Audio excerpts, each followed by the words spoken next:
5. To further carry forward and develop Qichun Moxibustion therapy, in which areas do you believe breakthroughs and sustained efforts are still needed? Han Shanmin, the continued development of Qichun Moxibustion therapy depends on a dual effort to consolidate the industrial foundation while exploring innovative pathways. Since the 1990s, Qichun County has been seeking ways to empower county-level development through medical and pharmaceutical culture. Beginning in 2013, the county established a development model centered on Qichun mugwort, one of the four treasures of Qichun, as the core raw material, with the national-level intangible cultural heritage project, Qichun Moxibustion therapy, as the technical backbone. After years of cultivation, a complete industrial chain has taken shape, covering cultivation, processing, product research and development, and health services. At present, there are nearly 4,000 related enterprises across the county, with approximately 200,000 mu of Qichun mugwort cultivation area, a comprehensive output value exceeding 160 billion renminbi, and a brand value of more than 140 billion renminbi. This has laid a solid industrial foundation for the inheritance and development of the therapy. Within this industrial landscape, as an intangible cultural heritage inheritor and a practitioner of traditional Chinese medicine, I have actively leveraged professional expertise and the public credibility of the heritage designation to promote industry standards and talent development. In the early stages of industrial growth, product homogeneity was prominent, and market understanding and application of Moxibustion techniques were insufficient. Therefore, beginning in 2013, we systematically launched the development of a Moxibustion practitioner training system, including the formulation of training curricula and assessment standards, and promoted its gradual progression toward a professionalized and standardized model of innovative development. I led the compilation of a series of training textbooks, including Qichun Mugwort Health Moxibustion Therapy. In 2018, this book was selected as a training textbook for urgently needed skilled personnel in Hubei province and remains an important basis for the training and assessment of health Moxibustion practitioners.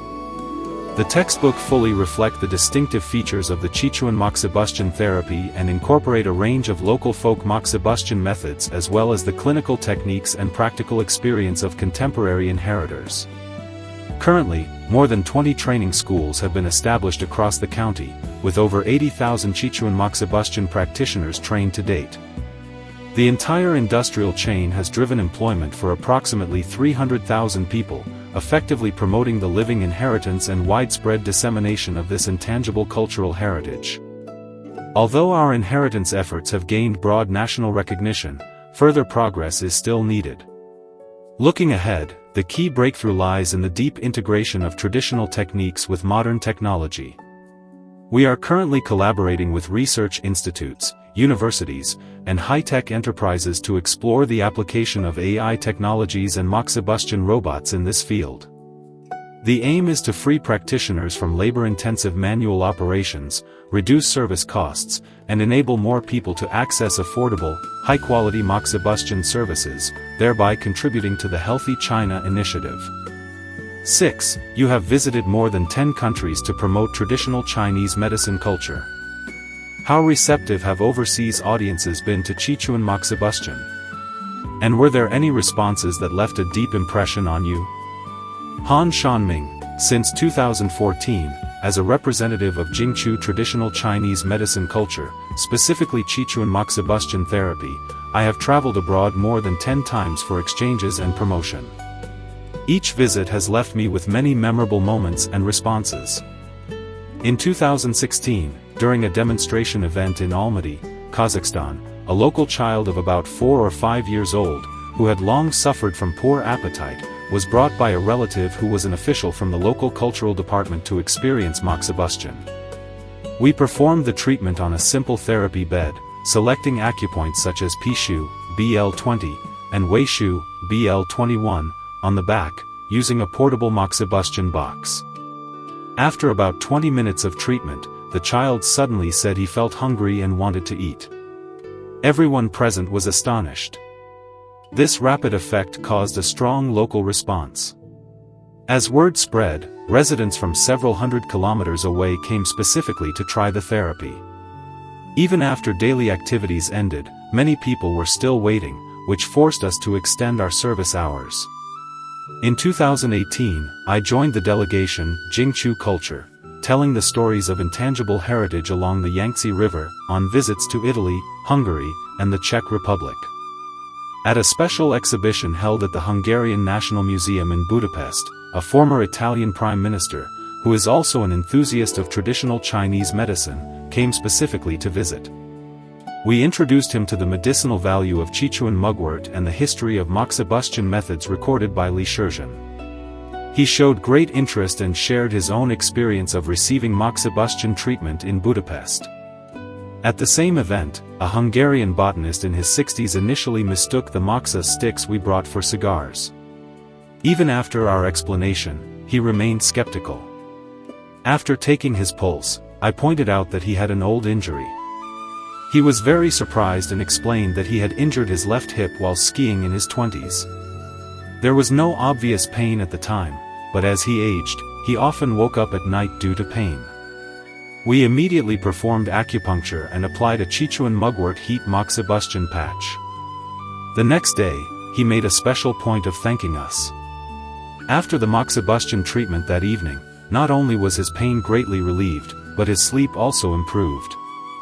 In gratitude, he gifted me a personally signed copy of his work Flora of the Carpathian Mountains, and I, in turn, presented him with Qichun mugwort products as a memento. There are many similar stories. Each time I see Moxibustion therapy being recognized and trusted by people overseas, I feel a strong sense of pride and mission. These experiences have also strengthened our belief that Qichun Moxibustion, with its distinctive therapeutic effects and cultural depth, will shine even more brightly in international exchanges of traditional Chinese medicine culture. In the process of promoting Qichun Moxibustion internationally, when facing different overseas medical systems and cultural environments, which aspects of standardization and adaptation do you think should be prioritized? Han Shanmin, in fact, using heat therapy to treat illness is not unique to the Han Chinese. Many ethnic groups throughout history have had similar traditions of applying warmth for healing.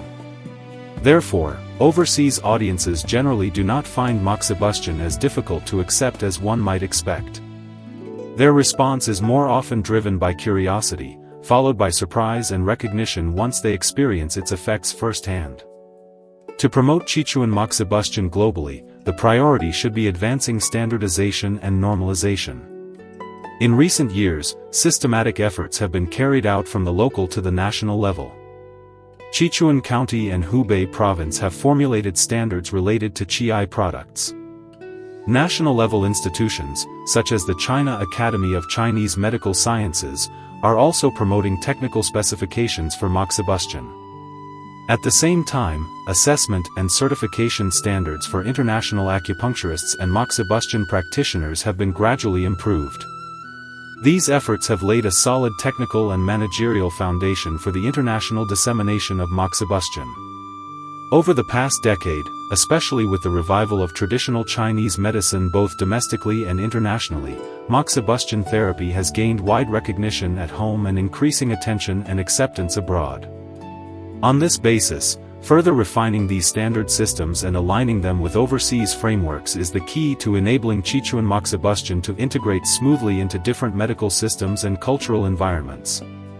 As an intangible cultural heritage inheritor, what concrete plans and visions do you have for enabling Qichun Moxibustion therapy, and traditional Chinese medicine more broadly, to move from international exchange to truly taking root?